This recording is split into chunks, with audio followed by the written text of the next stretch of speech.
Hey, everybody, welcome to the Supernatural Beer Bros podcast. I'm your host, Andy. I'm joined today by my esteemed brother, Ronnie, up in Maine with the frozen skeeters under 2 feet of snow.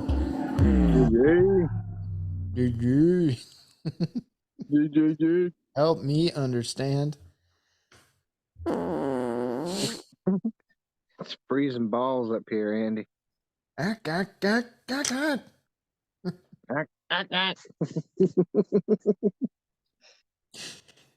What is this?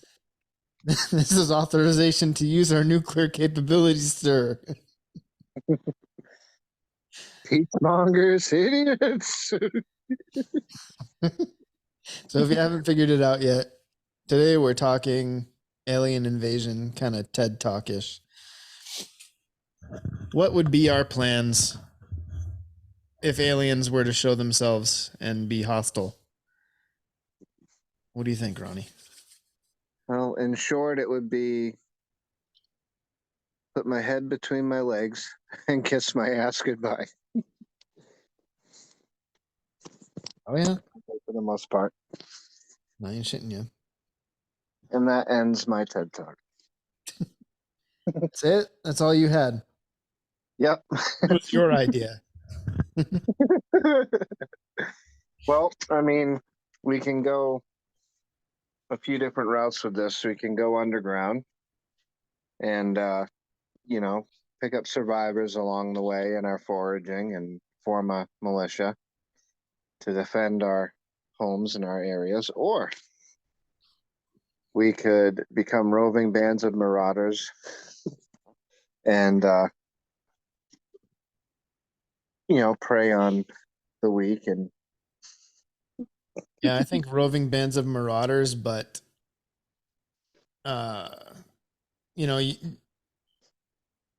small groups, guerrilla tactics, just like we've done for thousands of years against superior military forces. Yeah. Hit and run, hit and run, hit and run. Yeah. It works until you run into one of those super gangs like they talk about in one of that book. Right. And all of a sudden you hit and run and you find out it's a gang that controls the whole area that's got like 10,000 members. Right. Then you got like 70 or 80,000 friggin' aliens charging across the plains at you. Yeah. That wouldn't be fun. Especially if they were friggin' 7-foot tall, 1,000-pound reptilian types. Yeah, honestly, I think pretty much alien invasion plans would be pretty much the same type of plan like we were talking about with just if we were invaded by the Chinese. Yeah. As far as the resistance goes. Well, I mean, honestly, yeah. I mean, what would happen, I think, would be, you pretty much let them in. Minimal resistance. You hide your assets underground. Let them feel safe. And then you come out of hiding when they feel safe and hit them with everything you have. Yeah, you got to poke your head in every now and then and peek at them and see what they're doing. If they look like they're getting complacent, and as soon as you notice they're starting to get lax, then you start to sting them. Yep, exactly. You're not going to be shooting down spaceships with shotguns and pistols and AR-15s, but no. So make them feel that's safe. why they run underground, and you sit and you wait until the ground troops arrive. Yep, you get them and then you out. pick away at their ground troops. You force them out of their spaceships and into the open. When they're in the open, right. that's when you do damage. Because I think they do the same. I mean, honestly, they probably do the same sort of thing that like we do when we go into another country. We bombard the fuck out of them with our Navy and our Air Forces. And once we've softened them up good and demoralized them, we'll wait a little bit. And then we head in with the ground troops to finish up. Oh, yeah? I ain't kidding ya. Oh yeah, yeah, No, I think, yeah, for sure that'd be the best course of action, I think. I mean, if they have the technology to travel here from distant galaxies, then they definitely have the technology to annihilate us. So the best chance that you would probably have would be to pose as little of a threat initially as possible. And then right. you let them in, you let them on the ground, force them into the open because they can't stay hidden inside their ships forever. So Yep. they're obviously here on this planet for a reason. And whether they want to colonize it or mine it or pretty much Yeah, just mine it for whatever they're looking for, then they got to come out in the open eventually. And when they do, that's when you strike. yeah. That's why you watch them. You watch them, see what they're interested in, what they're there for. You notice, oh, they're taking the water. You poison the water. You just And always remember, sports people, girth policy. always remember if this scenario ever happened or even looked like it was happening. And I'm going to quote the movie, was it 2012? That movie with John Cusack. Yeah. Just remember, people, when the government tells you not to panic, that's when you run. Yep, that is true. I mean, if people haven't figured that out already, it's pretty much our MO. If the government, whatever the government told us, Well, I don't we even, automatically revert to the true story is probably the opposite. yeah, I don't even call them the government anymore. I call them the government with a B, Gov- Government. the government. Oh, Yes, sir. I yeah. weren't sitting you. Yeah. You're fired. Dude, like, really? Does anybody really think, like, if there was an alien invasion, does anybody really think that you can trust the government to handle it? The government could fuck up a wet dream. No, I mean, quite honestly, I don't think a alien invasion would be an invasion per se with like aliens landing on the ground and slaughtering everybody. And if an alien race came from, you know, thousands of light years away or whatever, fucking traveled the cosmos to get here, they'd probably do everything they need to do to sterilize the planet of humans from orbit. You probably never see one. So Yeah. But what if they need us for something? Slave labor. maybe, I mean, I would assume they'd keep at least a few million of us alive to do their menial labor for them. maybe.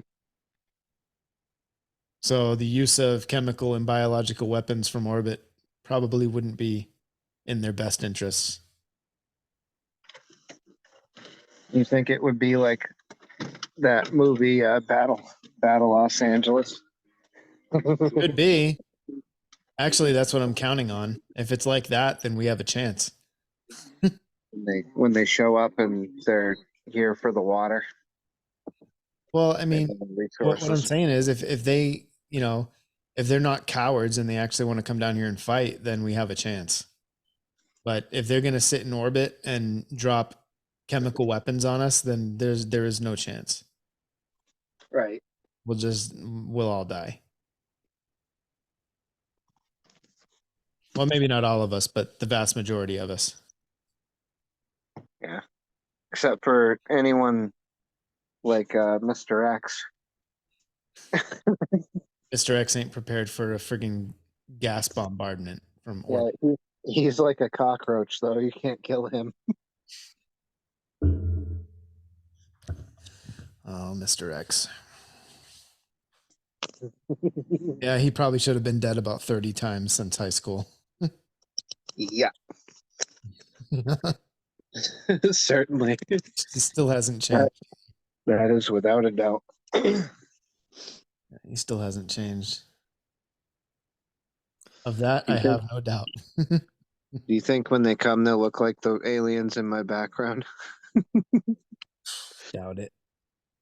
I think they're going to have some kind of a warrior class, a genetic modification of themselves that are bigger, stronger, whatever. The Chinese are working on that. Did you know the Chinese are working on super soldiers, genetically modified Yeah, people to fight for them? I know the Soviets did it years ago too. Oh yeah, we did an episode on that, the ape man. Yeah, But China's taken a different approach though. They're actually using CRISPR technology and genetically modifying people. yeah, And I don't know. I've heard through the grapevine though that they were successful. They have super soldiers. People yeah, who can run longer, jump higher, stronger, faster. yeah, and soak up bullets just like anyone else. Yeah. So Yep. if they bleed, we can kill them. Change my mind. I was about to say the same thing.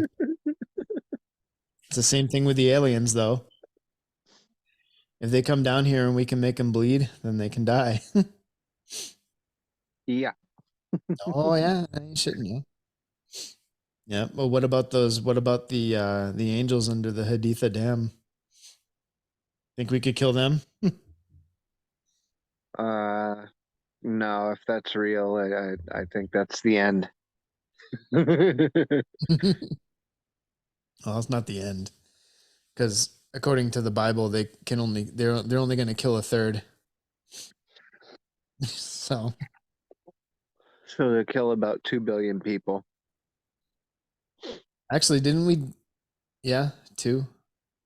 Because no, it'd be like two and a half. Because I think we just hit 8 billion in the world population like a few days Yeah, ago. so So that oh two and yeah, a half, so right? a third, not a quarter. So yeah, be like 2.5.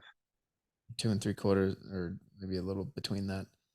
Anyway, not good at Two and math, five especially eighths. in my head. 2 and 5/8. 2 and 11/16. Yeah. Yeah, yeah. Oh yeah. You got to bring the main lingo out. You got to bring it. I weren't kidding you, Bob. This planet's fact. Fact. There's a big shit storm coming from above. It's a giant shit sandwich. We all gotta take a bite. You're still a shit sandwich. You're just not a soggy one.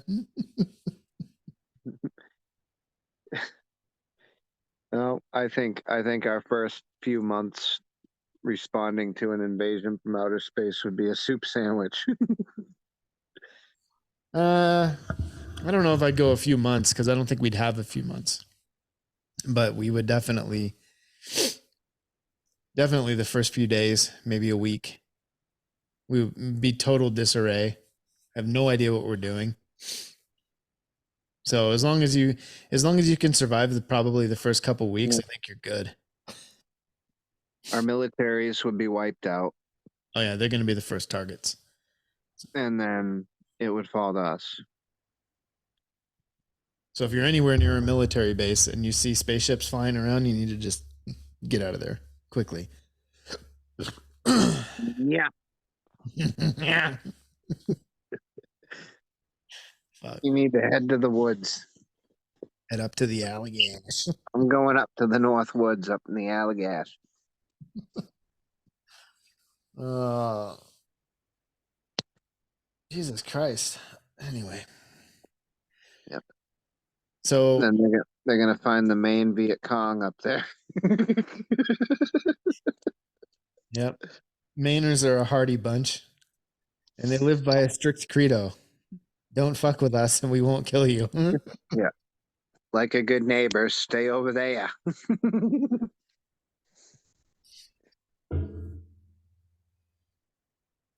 Yep. Oh, what happened? Hang on. What? Oh crap! I can't minimize it. Oh, here we go. Um, Now continue your thought, Ronnie, real quick. I don't know. I already completed my thought. Well, extend it. Well, I'm thinking that we'd have to, just like with a Chinese invasion, an alien invasion, we'd have to link up so we could strengthen our militia. You'd have to get across the country. Oh yeah, definitely. I'm and 100. then and then we can unleash guerrilla warfare of the highest order. Yeah, not only guerrilla warfare but chemical warfare of On the it. highest order. Well, Flatulent airborne reaction teams. FART fart. Yeah, look at that floating around the moon. Take a look at Yeah, that. people need to pay attention. Look, they're already on the moon. They're watching us up there, laughing Yeah, at us. they're right there. There's two of them right here, and another one going down past the horizon of the moon from where he's looking. Yeah, Yeah, yeah, yeah, yeah. Hopefully they don't come down here. they're coming. Where he's landing, that's a staging area. They're on their way. They stay on the moon. I'm happy. They stay right over there, like a good You neighbor. know, Stay over there. we already know the moon's like a Death Star from Star Wars anyway, so Yeah, yeah, yeah, yeah. yeah. Too fucking good at that. Yeah. Oh yeah. Oh yeah, I'm shitting you. Oh no, I ain't shitting you, bub. Nope. And I ain't kidding you. Nope. No, it's just I like do think what you call it. Ah, I forgot what I was gonna say. I was gonna quote that guy I was just showing you right now on YouTube. Talk about the Tanya Harding. Oh yeah. Uh, if it looks like a nail, you got to take the Tanya Harding to it. To a Tanya Harding, everything looks like a nail. Yeah. Yeah. Jesus. Yeah, to Tanya Harding, everything looks like a nail. I weren't fucking you. I weren't. I weren't. Kind of shit fucking word is that? I weren't fucking ya. I don't know. It's a main thing, Andy. I ain't shitting ya. I ain't shitting you, bub. You Like, stove it all to hell. can't take this paint. It's not paint recycling day. What's toxic waste? Toxic waste? What are you friggin' numb? What are you friggin' Do I look like a friggin' mutant to you? Yeah, Jew, motherfucker, you. Oh man. Yeah, so our take on alien invasion took up an entire 17 minutes. Yeah. I Oh, don't want to give away too much information about my plans. need Mr. X here. Give him a call. Be Maybe a he'll good join topic us. to have him on. Give him a call. Maybe he'll join us on the phone. No, I think he's working tonight. Doesn't he drive a forklift? No, a pallet jack. Well, he can be on his headphones when he's doing that, can he? He stacks pallets in. He works in a warehouse. That's what he does all night. Yeah, I ain't shitting you. All right, so what else? I don't know, Andy. What about zombies? Have we talked about the U.S. government plans for an alien invasion before? No, I didn't know they had any. Oh yeah, they have a plan for everything. Well, let's hear it, Ronnie. What's their plan?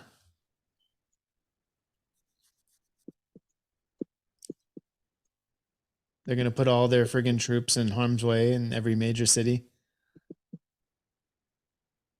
and totally waste them in the initial bombardment. I don't know, Andy. I'm looking.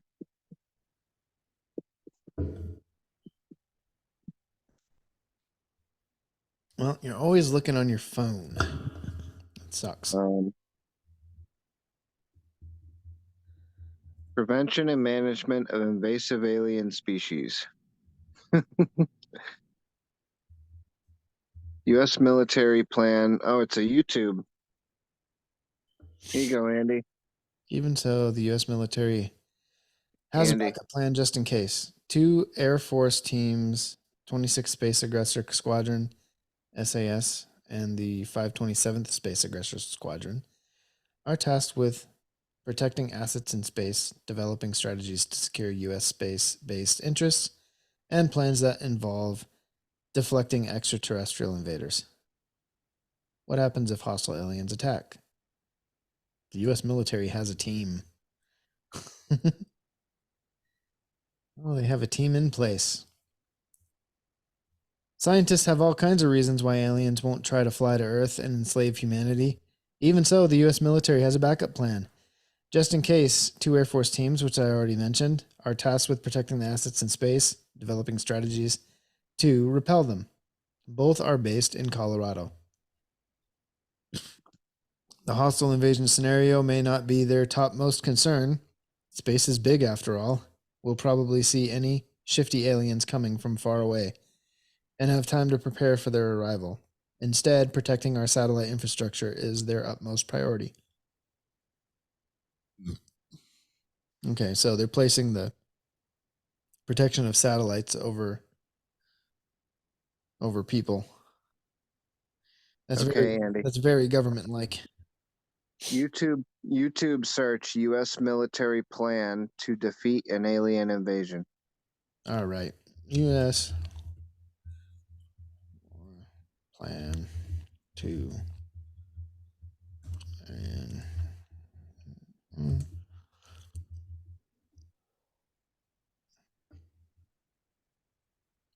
is it this weird cartoon thing?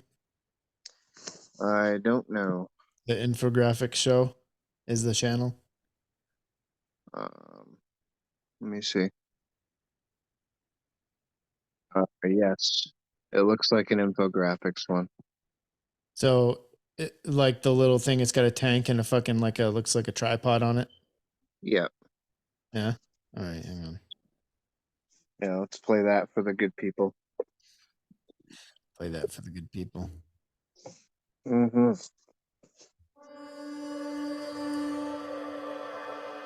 Oh, I'm so sick custom of industrial ads. machine.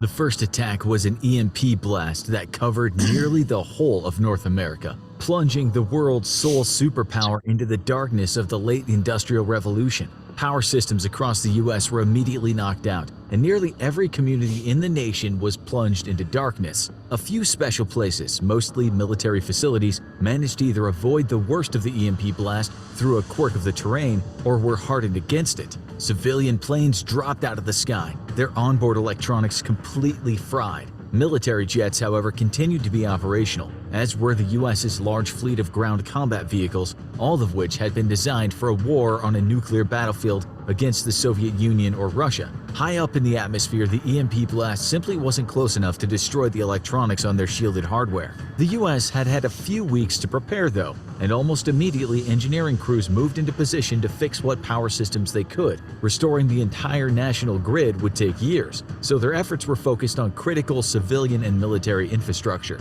Even then, it would be weeks at minimum before power could be restored to even a tiny fraction of the U.S. The alien spacecraft had been observed a little over a month and a half ago, first drawing the curiosity of astronomers using computers to search the night sky. The computers noticed the tiny dip in starlight as the giant craft crossed space and blocked out stars behind it. And soon, deep space reconnaissance radar was turned onto the phenomenon, confirming that a solid object was indeed on an intercept course with Earth. Any doubts on the object's true nature were squashed a few days later when the object began decelerating from its current speed at 5% the speed of light. Now, with the object parked in high orbit over the Earth, The President of the United States, along with the Joint Chiefs Looks like and his Donald top Trump. advisors, discussed their strategy for repelling a hostile invasion of the Earth by an alien species. The first to speak is the Chief Science Advisor, confirming that the EMP pulse was an expected first strike option against the United States, which as the world's sole superpower was the likeliest target to be struck first. The advisor then pulls up images of the object made by combining direct visual observation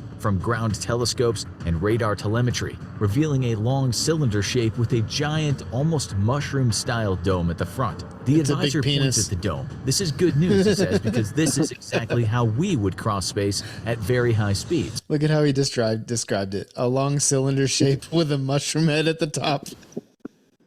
He It described has it. a long, smooth shaft, complete with 2 balls. The Joint Chiefs are confused. How exactly is this strange feature of the spacecraft good news? The advisor clears his throat and explains. Reaching velocities of a few percentage points of the speed of light is something well within our grasp today, but the biggest problem is shielding a spacecraft from debris encountered in space. At such incredibly high speeds, a pebble can strike a spacecraft with the force of hundreds of tons of TNT, and while debris is extremely rare in the vacuum of space, it is not non-existent. Therefore, a large shield at the front of a large thin spacecraft is the best way to shield your vehicle. And because this is how we would do it, the advisor explains, then this means that our alien invaders' technology cannot be too far ahead of our own. We have a fighting chance. The men and women who will decide the fate of the United States and possibly the Earth all look So by deciding that because this is how we would do it, and they did it too, that they can't be that far beyond us in technology. Now you're going to assume that because they designed it in a way that we might do it, that yeah, they must not be too far ahead of us. I don't know. That's very thin. Unfortunately, I don't think we have the technology to build a craft that size. That's for sure. Well, maybe we could, but it would take forever getting all the material to build said craft into space. So I don't know. look around the room at each other. A chance, any chance, is more than they'd hoped for. The advisor once more clears his throat. Because their technology isn't too far advanced from ours and they obviously want our planet intact, since they're reluctant to simply drop asteroids on our head from orbit, then I have a plan to win this war. Let me explain. A day after the EMP blast, ground-based radar confirms activity along the main body of the spacecraft. Several components are detaching from it and breaking up into smaller objects, transport craft of some sort. Some, though, are obviously combat craft, as these move to new orbits. The US military, however, has already guessed what the aliens might do next, and they're ready. From several hundred miles up, metal rods half the size of telephone poles rain down on military installations across the US. The rods pack no explosives, instead relying on the kinetic energy of their fall from space to deliver devastation on the scale of mankind's largest non-nuclear weapons. Military airfields, hangars, command and control nodes, supply depots, metal rods rain down on these and other strategic targets, completely obliterating them. But the US was ready, and following protocols established. So, according to this video, the aliens are attacking us with weapons that we have. Yeah. Where's the energy weapons? Yeah, I think they'd have a lot more like directed energy weapons, not just like kinetic energy weapons. Yeah, I mean, they somehow managed to affect an EMP on us from, outer space. I think they'd be doing a little more damage with energy weapons than dropping tungsten rods on us. Yeah. Long ago for a nuclear war had already widely dispersed its personnel and equipment. Many military aircraft and ground combat vehicles are destroyed in the attack, but many more survive, widely dispersed into the surrounding areas and on the thousands of civilian and makeshift airfields all across the US. As the attack takes place, the president and his advisors, secure in an underground bunker over a mile deep, monitor the situation through dozens of redundant command and control networks. The US's plans for a nuclear showdown with the Soviet Union have created one of the most resilient nations on Earth. The science advisor predicted this attack and works to reassure his fellow colleagues. Here we go with the fucking ads. Yeah. Fuck you, YouTube. Fuck you. Goddamn fucking Because the ad. aliens aren't too far advanced from us, he explains, they have many of the same limitations in space travel that we do, even if they are much better at dealing with them Is that the than us. Starship The Enterprise? economy of space travel makes moving large amounts of equipment, like an Right invasion there. fleet, extremely expensive, so the aliens are the dealing with Starship very Enterprises, limited right? assets. Our plan for Yep. victory is to simply bleed the aliens dry, making an invasion of our nation so expensive in terms of manpower and resources that the aliens are unable to continue the fight, or it simply isn't worth it anymore. The plan is solid. After all, the aliens have had No.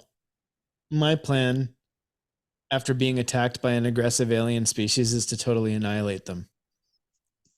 I'm not just going to bleed them dry. And I'm not going to give them the opportunity to run away. Nope. Gonna- I do the same thing. I'm going to take their ship, or I'm going to destroy it in the attempt. Yep. No, as far as I'm concerned, they had the balls to come here and they got the balls to die to the last man. You're walking over here, but you'll be limping back. Yeah. to bring everything to invade our world with them, including their troops, while we here on Earth can regenerate every soul. They're like, hey, Mr. Alien, I toss this knife between the crack of your head.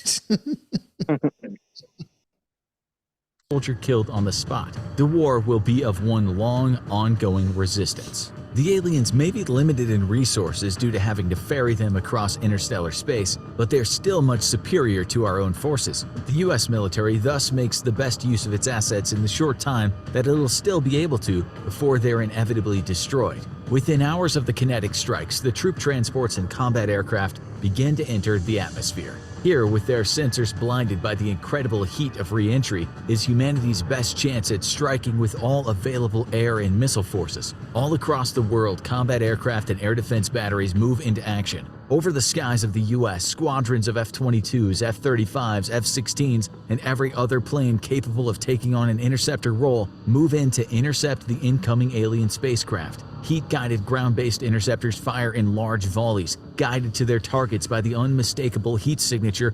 Yeah, and then all those planes hear the Starship Enterprise shoot its lasers going beep.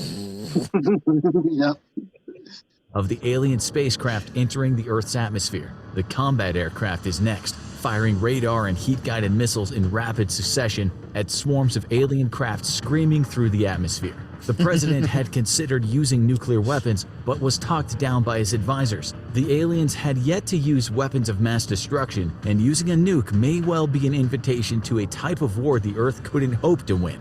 Conventional weapons are having a spectacular effect on the incoming alien craft, though, and cheers erupt in the president's secure facility as the reports trickle in from all over the U.S. Moving So we at such gotta high nuke speed, them, we gotta superior nuke them alien now. craft simply can't avoid the incoming volleys, or they'd risk tearing themselves apart. And despite whatever type of propulsion or radar absorbent materials they may be using, the signature of incoming spacecraft at high speeds moving through the atmosphere is almost too easy a target for Earth's weapons. The victory, however, is extremely short-lived. America's combat pilots were warned to immediately break off their attacks once the spacecraft punched through the atmosphere, but for many it's still too late. Now within the atmosphere, the alien combat aircraft easily outmaneuver and outrun even America's best fighter craft. The casualties are in the hundreds within minutes. Next, the combat aircraft strike at air defense batteries all over the US, easily destroying any they encounter and calling in orbital strikes on those they can't reach. More metal rods from space obliterate air defense batteries across America,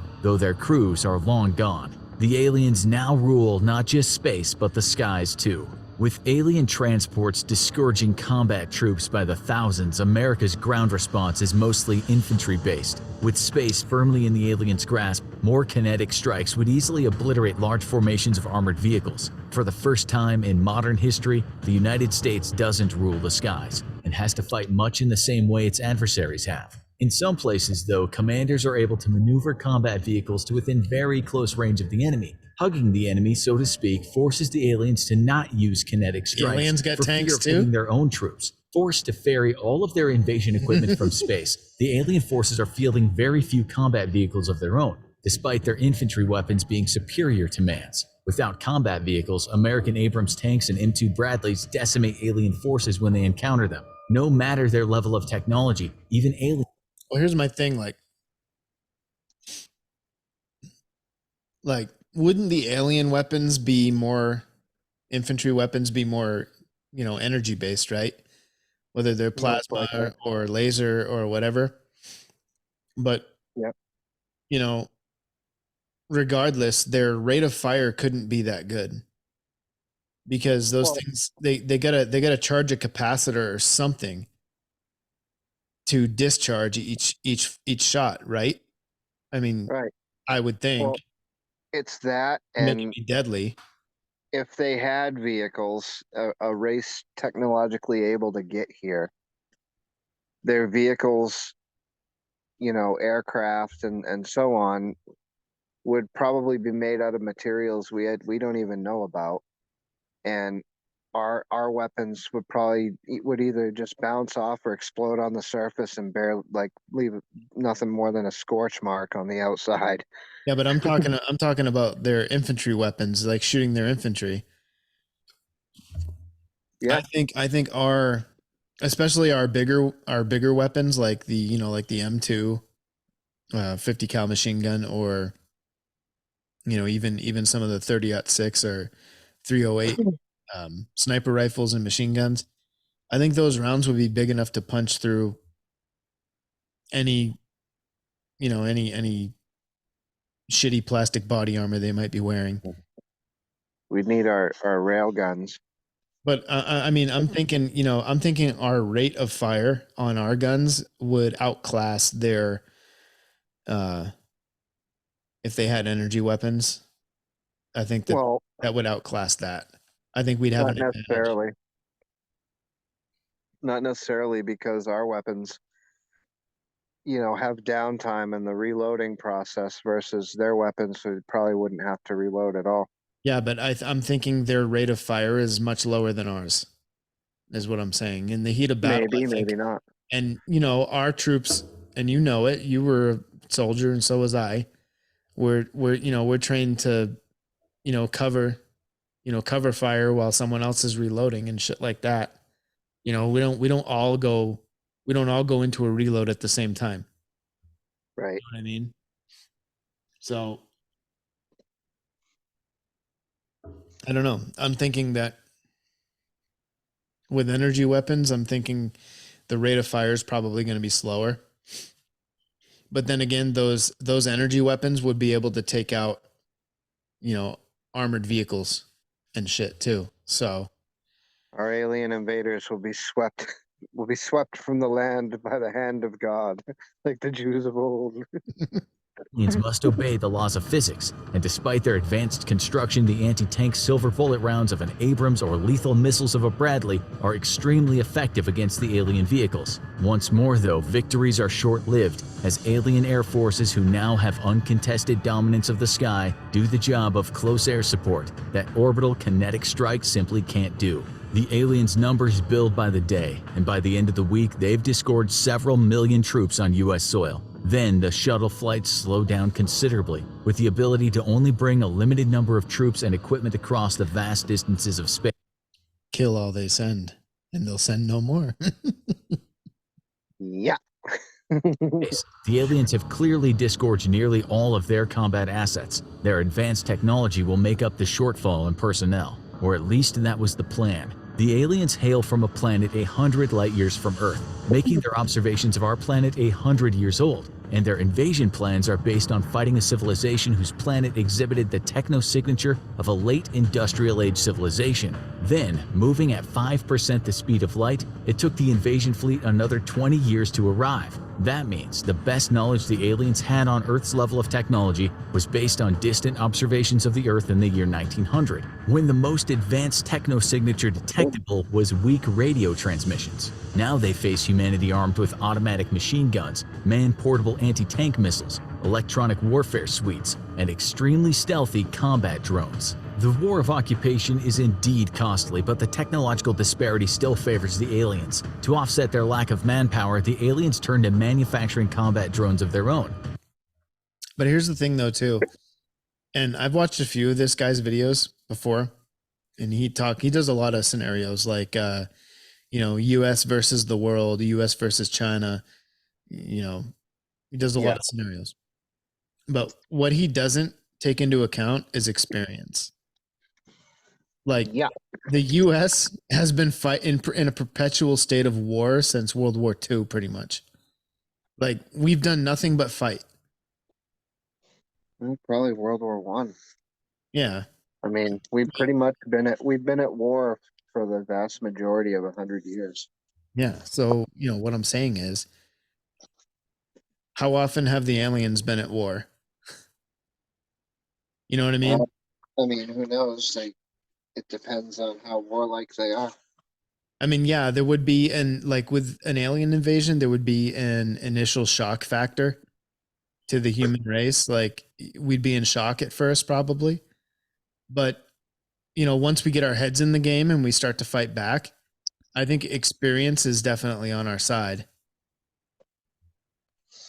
Well, see, I mean, it could be a thing where they show up like in that book and, right in the outset, they destroy the major population centers, the infrastructure and supply chains, and then they just sit back and let us kill ourselves. True. But you got to think though too, there are secret military units and installations underground that nobody knows about. Mm-hmm. And we do have fighting units in those bases. They're all over the country. They're dumb bases, deep underground military bases. Not just our country, they're all over the world. We have hundreds of them in our country alone, just here. Yep. So, So, I mean, those aren't going to be taken out in the first strike. Because if we don't know about them, and their existence has never been broadcast on any media, how would the aliens know about them? You know what I yeah. mean? So I don't Oh, know. yeah. Quickly self-replicate and overwhelm human forces. Within a week, the conventional war is over and the US military is roundly defeated, unable to fight any longer. This is when Phase 2 of the US's victory plan over the aliens takes effect. Seasoned combat troops are ordered to disperse widely into the countryside, taking with them as much military equipment as they can Yes. carry. American Special Mad Max. Forces operatives are amongst those ordered to flee for the wilderness or the ruins of cities, and there they link up with other military personnel and civilian survivors. Special Forces operators initiate Phase 2 and begin training surviving combat troops and civilians in the art of resistance. American forces are taught to hide from and fight a technologically superior enemy the same way that the Taliban and the Viet Cong resisted US might. A guerrilla war begins overnight, with American survivors striking at alien supply depots and personnel barracks. The goal is simple: destroy as much equipment as possible and kill as many aliens as possible so that the invasion becomes too costly in terms of lives and finances to continue.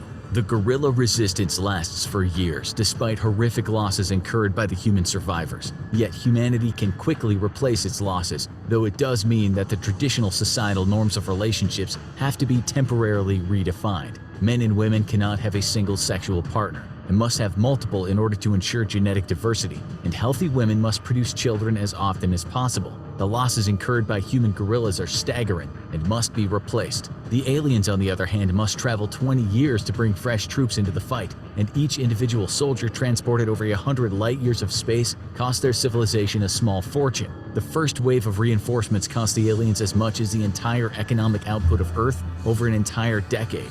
There is no second wave of reinforcements. The trip is too long, the cost far too great. Even a rescue mission to their forces stranded on Earth would be too expensive and come far too late. What aliens are able to retreat back to their orbiting spacecraft, but most simply surrender to human forces. For Earth, the cost has been staggering, and humanity has gone from a population of almost 8 billion to just over 1 billion. But the war has been won. Earth is free of invaders for the first time in 30 years, and the survivors can once more rebuild their shattered nations. Much as it has many times before, humanity will rise from the ashes, and should the aliens send another invasion force in the future, they'll meet a planet armed with their own advanced technology, reverse-engineered for human use, and determined to remain free. Want to learn about a real...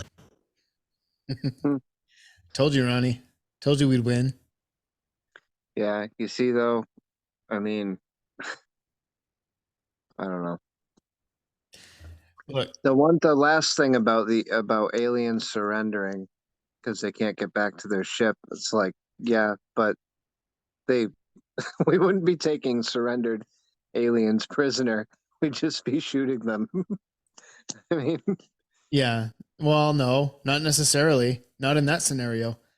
Because the people in charge, our people in charge, wouldn't allow us to kill all of them because we would need some of them to help us reverse engineer their technology. I would kill everyone I Like, found. what are we going to do with a bunch of captured technology that we have no idea how it works? It would take us forever. It'd be a whole lot faster if we knew, if we had some alien fucking cooperators or sympathizers that would help us out with that. Yeah, but what if they didn't want to cooperate? Then you'd shoot them in the face one by one until someone decided they wanted to cooperate, right? That's what Yeah, I do. I mean, I'm empathetic and altruistic when it comes to humans, especially women and children, but I have no such compunction for aliens, especially invaders. right. I wouldn't either. I would have I would have no problem, you know, like having them in a line and walking down that line and saying, "Do you want, you know, yeah, I'm only going to ask you once. Do you want to cooperate with us?" No? All right. Next guy. You going to cooperate? No. Next guy. You going to cooperate? Eventually, you're going to get one that's going to be scared as fuck, shitting himself. And he's going to be like, okay, okay, okay, I'll help you. Whatever. And if they don't, then we'll just get Sasquatch on them.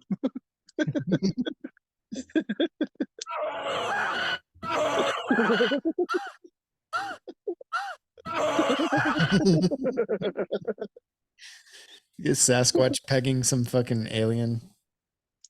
Sasquatch is going, oh. Yeah, it's like that movie fucking Pandora. Or was it?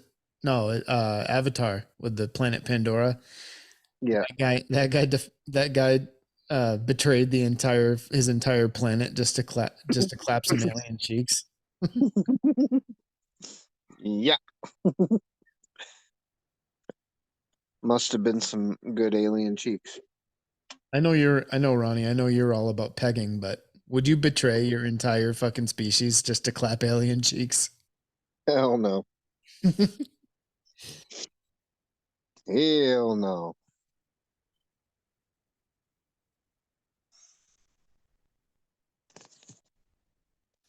Oh man. I'm telling you, this is a little more difficult now. I'm running this computer, I'm running the board, and I'm running another computer, and I'm trying to talk at the same time.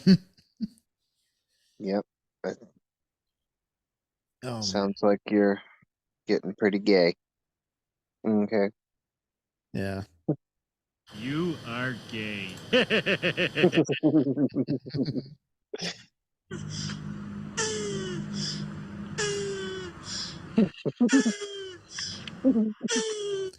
Dude, that's been on my soundboard. It's, coming up on 2 years now. Turtles. Excellent. Excellent. Tell me, Ronnie, have you ever seen the sun set at 3 p.m.? Once when I was sailing around the Arctic Circle. Yar. Fairly warned be ye, says I. Hey, hey, the sign said all you can eat. They're sitting there complaining. Oh my God. They're like, he's eating the entire fucking supply of shrimp and a whole tray of, like, I don't know, whatever, cod or some shit. And he's like, "'Tis no man, 'tis a mindless eating machine." And you see him over there with a tray of food in front of him. He's like, hop, hop, hop, hop, hop, hop. Eat him right out of business. They have to drag him out. Right? they're like, we're closed. Time for ye to go. He's like, but I'm not finished. Fairly warned be ye, says I. Look at guys grab him. Oh shit. That was a great episode. Yeah. Fairly warned. Ye says I. Yarr.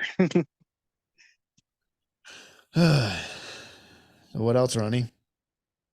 Uh, Honestly, dude, I think if there was an alien invasion, like I said, and that video we just watched agrees with me, it wouldn't be as one-sided as movies and popular pop culture would have you believe. I think the initial attack would be devastating, but I think that we would have a strategy afterwards. Once we it figure out depends on how advanced they are too. once we figure out how to kill them, then it's over. We'll fuck them up because we'll exploit that weakness to no end. Yeah. Plus our thousands of years of battle experience. We've done nothing but fight our entire fucking history. Yeah, I mean, I guess we can just hope for like a Battle Los Angeles scenario where the aliens that show up are maybe 100 years advanced of us, that we still have a chance. Yeah, I think the battle yeah, actually you're right. I was going to say I think they're a little more than 100 years advanced, but no, they had projectile weapons. You know, they were fighting. They weren't using energy weapons. Those were definitely projectile weapons. So yeah, in that movie, Not their aircraft and ships, though. yeah, they weren't energy weapons though. It was some kind of something. I don't know, explosives, whatever. Yeah. Yeah, but their infantry weapons were definitely um projectile, and those other ones, their anti-tank kind of weapon they had that there's like three of them and they rolled it around or floated it around that shot like almost looked like missiles or Yeah, rockets. but that thing that it had to, it's weird because it looked like rockets or something, but like if you watched it firing, it like had to charge up. It would like. Oh yeah, that's true. See, what would So I happen don't if know what would happen if the friggin' Marines in that video put a couple of bullets into that thing while it was charging, like right down the muzzle? right. I mean, it would be interesting to see. Probably be kind of like in World War II, hitting the fucking tank on the flamethrower on somebody. Probably. Just Actually, that was actually a pretty good movie if you got past all the, hoorah Marine Corps crap. Yeah. It was kind of like watching Jarhead all over again. Yeah. I thank God for every day He gives me in the Corps. Oh, yeah. yeah, yeah, yeah. No, but you know what though? I got nothing but respect for Marines. Really, they are good. They are good fighters. But the Marine Corps' mission is different from the Army's or the Air Force or Navy or whatever. They have a different purpose.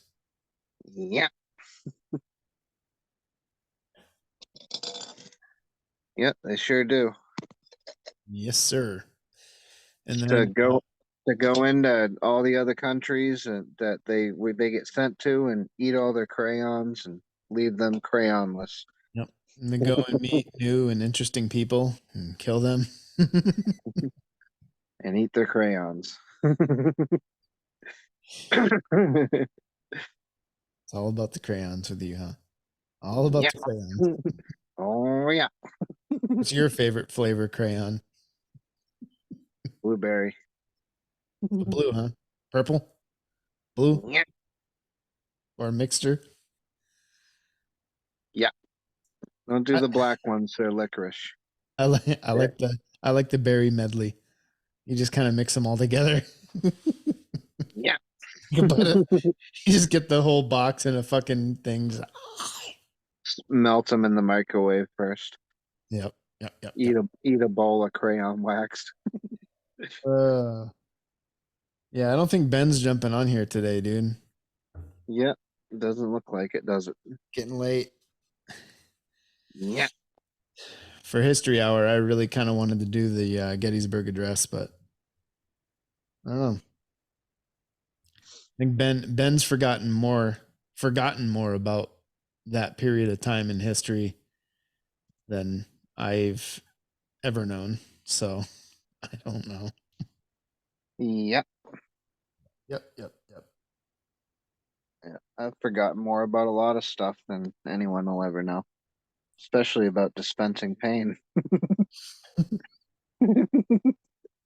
Mr. Joshua. See, my friend Endo here has forgotten more about dispensing pain than you and I will ever know. He's like, I swear to fucking God, I'm gonna kill the fucking both of you. He fucking jabs him with the fucking electric leads again. I mean, Like, I'm gonna fucking kill the both of you. and then he grabs him fucking by his legs and fucking snaps his fucking neck with his legs. Yeah. I don't think Mel Gibson's ever played a bad role, except for maybe that movie like What Women Want. Yeah, he was kind of gay in that one. Yeah, definitely. But every other role he did was good. Like all the Lethal Weapon movies, Mad Max movies, the fucking um The Patriot, Braveheart. Braveheart. Yeah.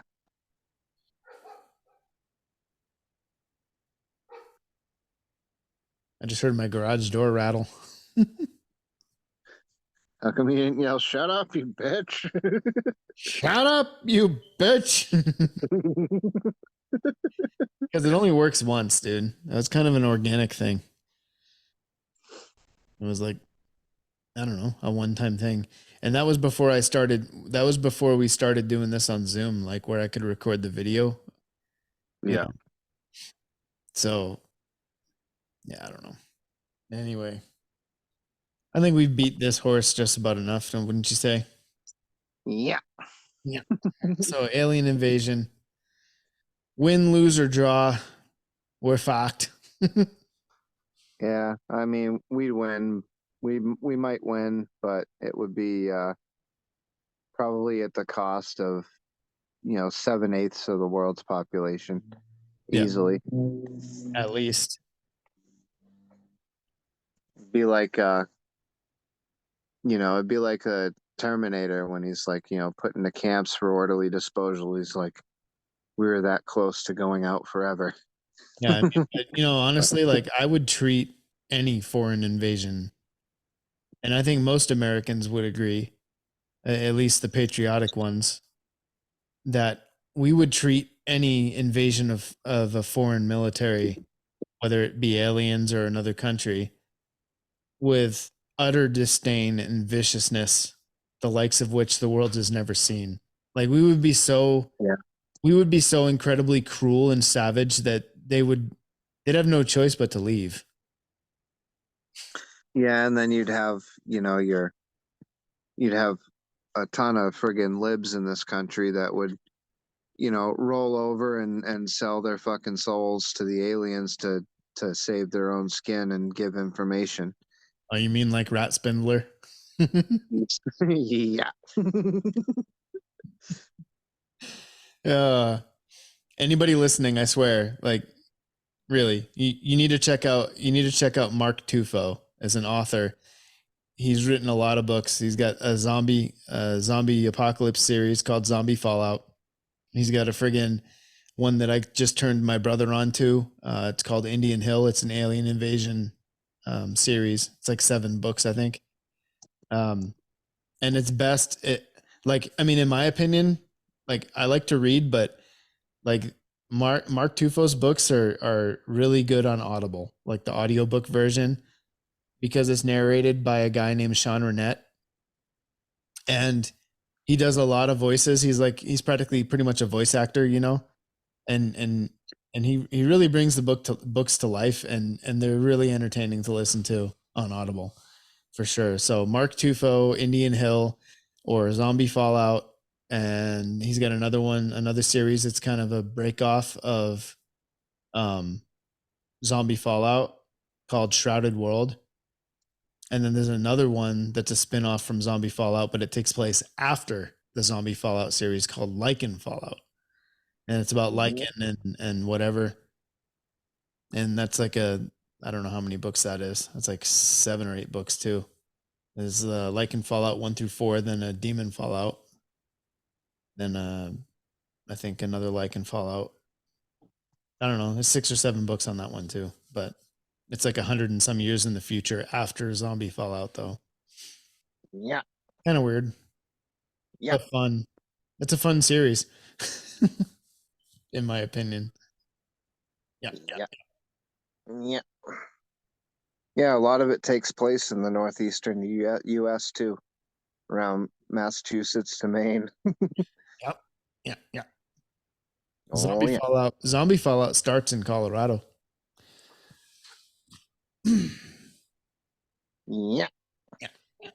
All right. So you want to find us? We're on all the major podcast platforms.